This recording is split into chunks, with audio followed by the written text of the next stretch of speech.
আল্লাহ রাব্বুল আলামিনের দিকে প্রত্যাবর্তনের জন্যই রমজান মাসটা আমাদের কাছে আসে। কারণ সারা বছর আমরা বিভিন্ন দিকে ছন্নছাড়া হয়ে যাই।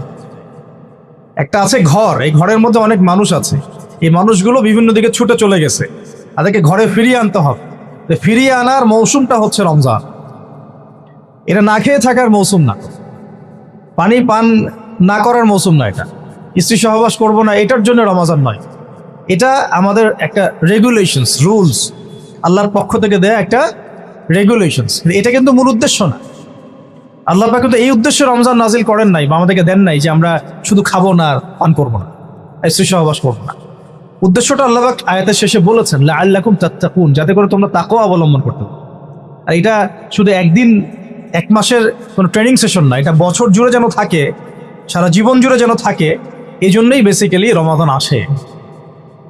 এই যে আজকে 6 বা 7 রমজান